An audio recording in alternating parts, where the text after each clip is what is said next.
America को तो trade deal पर खुश होना ही है, उसमें क्या बड़ी बात है, उसमें कोई आश्चर्य की बात नहीं है, क्योंकि ट्रेड डील के अनुसार, ट्रेड डील के मुताबिक हम आयात कर घटा रहे हैं और अमेरिका आयात कर बढ़ा रही है।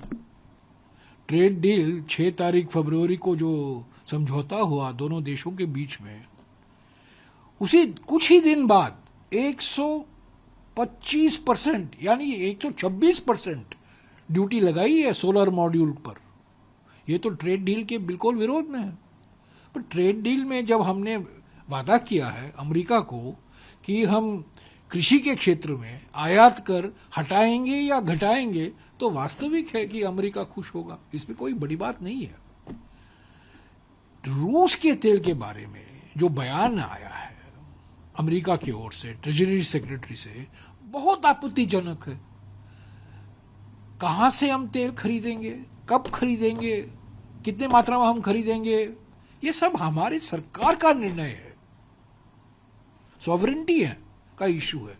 अमेरिका कौन होता है हमें सर्टिफिकेट देगा 30 दिन के लिए आप खरीद सकते हैं, 30 दिन के बाद आप नहीं खरीदेंगे, नहीं खरीद पाएंगे, आपको अनुमति नहीं है। क्या ठेकेदारी अमेरिका ने लिया है? हमारे प्रधानमंत्री चुप क्यों हैं? हमारे विदेश मंत्री क्यों चुप हैं? हमारे तेल मंत्री क्यों चुप हैं? भाई ये तो आक्रमण है, हमारे सॉवरेंटी पर एक आक्रमण है। अमेरिका के एक मंत्री, कैबिनेट मंत्री कह रहा है कि हम अनुमति दे रहे हैं, हम परमिशन दे रहे हैं भारत को कि आप रूस से 30 दिन के लिए तेल खरीद सकते हैं। क्या बड़ी बात है। ये 1971 में यही भाषा निक्सन और किसिंजर ने अपनाया था और इंदिरा गांधी ने मुंह तोड़ जवाब दिया 1971 में। उन्होंने कहा जो कुछ आपको करना है कीजिए, जो कुछ आपको कहना है कहिए, पर जो भारत के हित में है मैं वो ही करूंगी, और उन्होंने करके दिखाया। और आज देखिए प्रधानमंत्री इजराइल जाते हैं, 2 दिन बाद इजराइल का आक्रमण होता है, इजराइल और अमेरिका का आक्रमण, ज्वाइंट आक्रमण होता है ईरान पर। लक्षित तरीके से ईरान के नेताओं को मारा जाता है, हत्या होती है, उस पर हमारे प्रधानमंत्री चुप हैं, प्रधानमंत्री कुछ बोलते नहीं है। और आज जो बयान आया है बहुत आपत्तिजनक बयान है, और उस पर प्रधानमंत्री, विदेश मंत्री, सारा सरकार चुप है उस पर। तो इस संसद में तो ये मुद्दा उठेगा, ट्रेड डील पर मुद्दा हम उठा रहे हैं। किसान की नाराजगी है, किसान चिंतित हैं, किसान जान गए हैं कि उनके हित में नहीं है, उसके बावजूद ये ट्रेड समझौता हो रहा है। और आपने क्या क्या आपने वादे किए हैं? अमेरिका कहता है आपने वादा किया है कि आप रूस से तेल नहीं खरीदोगे। सारी जानकारी हमें वॉशिंगटन से मिलता है।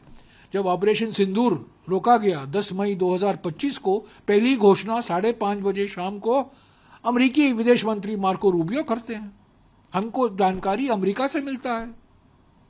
रूस से हम तेल खरीदेंगे या नहीं खरीदेंगे वो जानकारी वॉशिंगटन से मिलता है। ये कैसी सरकार है? क्यों डरी हुई सरकार? डरे हुए हैं, प्रधानमंत्री डरे हुए हैं, भोकलाए गए हैं, नर्वस हैं। क्यों? क्या राज उनकी जो अमेरिका जानता है? बताइए, प्रधानमंत्री को जवाब देना चाहिए। 56 इंच की छाती बोलते रहते हैं, 56 इंच की छाती कहाँ है? 56 इंच की छाती। तो आप क्या चाहते हैं कि प्रधानमंत्री बिल्कुल नहीं, उसको सिर्फ बयान नहीं, इस पर चर्चा होनी चाहिए। देखिए बयान, हम बयान की मांग करते हैं, कभी कभी एक गलती से बयान भी आ जाता है पार्लियामेंट में, उस पर कोई सवाल ही नहीं पूछ सकते। ट्रेड समझौते पर पीयूष गोयल जी ने एक बयान दिया, उस पर कोई सवाल नहीं उठाने को मौका मिला लोकसभा में, राज्यसभा में। तो बयान से कोई काम नहीं चलेगा, चर्चा होनी चाहिए रूल के मुताबिक, शॉर्ट ड्यूरेशन डिस्कशन हो। हमने मांग की है कि विदेश मंत्रालय के कार्य पर हम चर्चा करें। अभी तो मौका है ना, 4-5 मंत्रालय हमें लेना है। हमने मांग की है, सारे विपक्ष ने मांग की है। मिनिस्ट्री ऑफ कॉमर्स पर हमें डिस्कशन चाहिए, मिनिस्ट्री ऑफ एक्सटर्नल अफेयर्स पर चर्चा होनी चाहिए। चर्चा कीजिए, बयान से नहीं चलेगा। बयान भी नहीं, बयान से कोई फायदा नहीं। बयान देते हैं, पढ़ते हैं, और उस बयान में 90% यशस्वी प्रधानमंत्री, तेजस्वी प्रधानमंत्री, उसी का जिक्र है। उसमें तो कोई डिटेल तो नहीं आता है। और जब मैंने खुद कोशिश की, मुझे मौका नहीं दिया गया राज्यसभा में। कई लोग लोकसभा में भी पीयूष गोयल के वक्तव्य पर सवाल उठाना चाहते थे, क्लैरिफिकेशन, स्पष्टीकरण चाहते थे, पर वो नहीं हुआ। तो चर्चा होनी चाहिए, बयान नहीं, चर्चा होनी चाहिए। 2-3 घंटे के लिए चर्चा कीजिए, ट्रेड समझौता पर चर्चा कीजिए, पश्चिमी एशिया की स्थिति जो है उस पर चर्चा कीजिए। 10 मिलियन हमारे भारतीय नागरिक पश्चिम एशिया में काम करते हैं। हर साल 50-60 बिलियन डॉलर हमें भेजा जाता है पश्चिमी एशिया से। लक्षित हमला किया गया, हत्या ईरान के नेताओं का, तब ईरान ने आक्रमण किया अपने पड़ोसी देशों का। दोनों की निंदा होनी चाहिए। प्रधानमंत्री क्यों चुप हैं? जो लक्षित हमला किया गया है, लक्षित हत्या की गई है, उस पर बिल्कुल चुप है।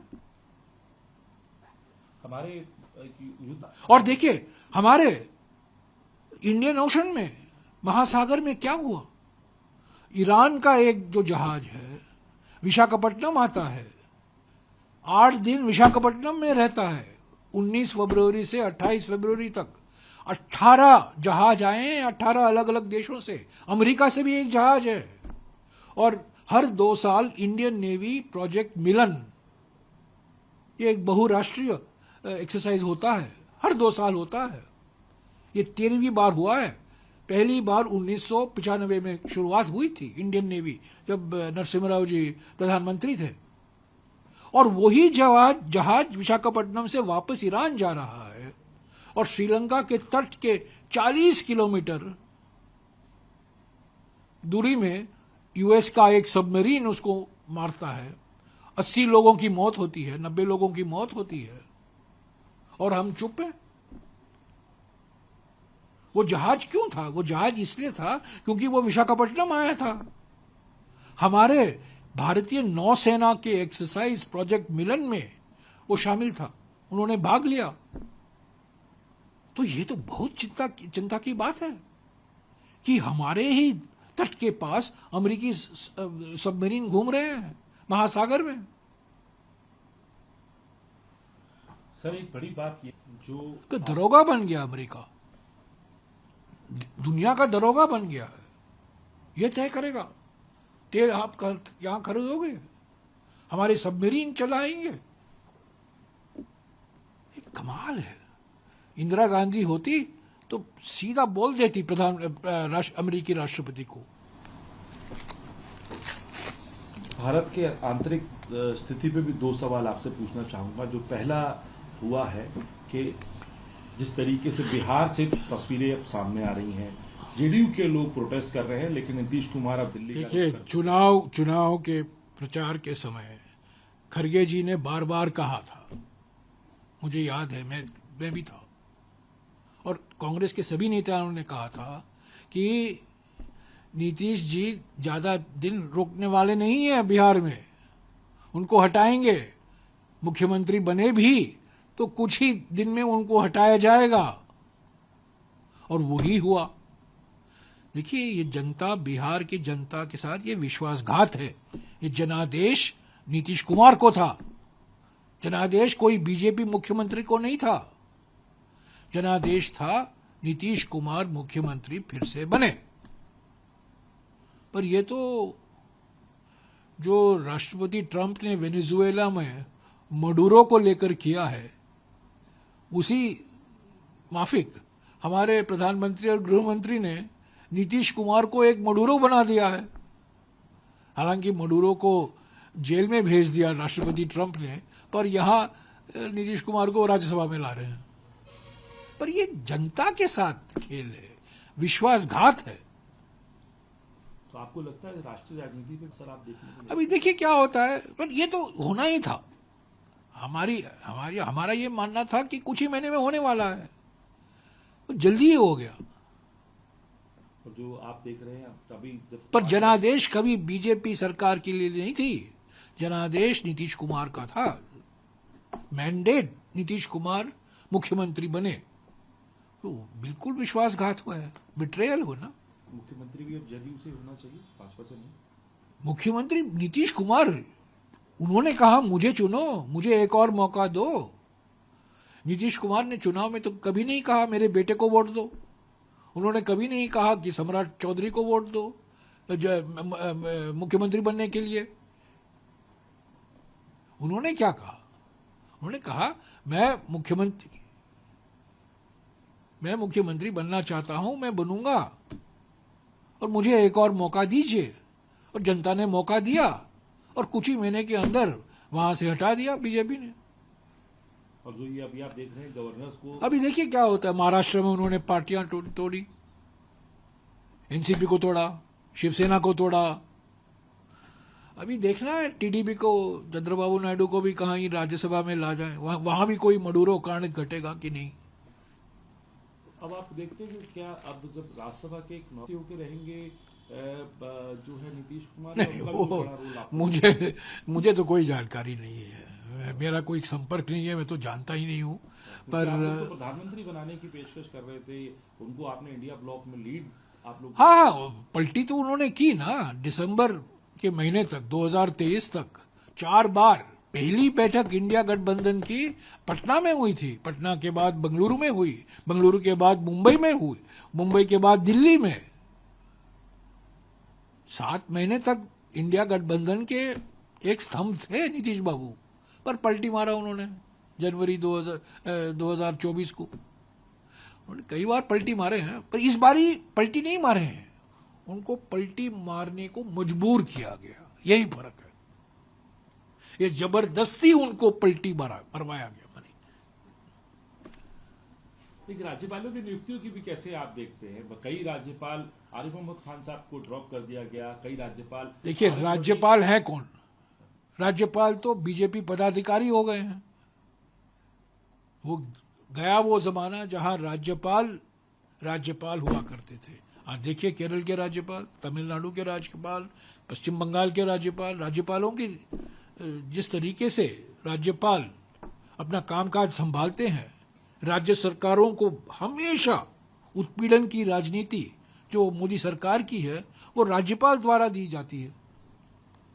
और एक ऐसा व्यक्ति जो नागालैंड से हटाया गया, तमिलनाडु में भेजा गया, तमिलनाडु में उन्होंने दिखाया कि वो क्या कर सकते हैं बीजेपी के लिए, वहां से तमिलनाडु सरकार भी तंग आ गई, अभी बिहार में भेजे उनको। तो ये राज्यपाल के पदाधिकारी हैं, संवैधानिक पदाधिकारी हैं, सम्मानित पद हैं, पर आज तो बिल्कुल राज्यपाल तो बीजेपी के बिल्कुल पदाधिकारी के माफिक अपना काम करते हैं।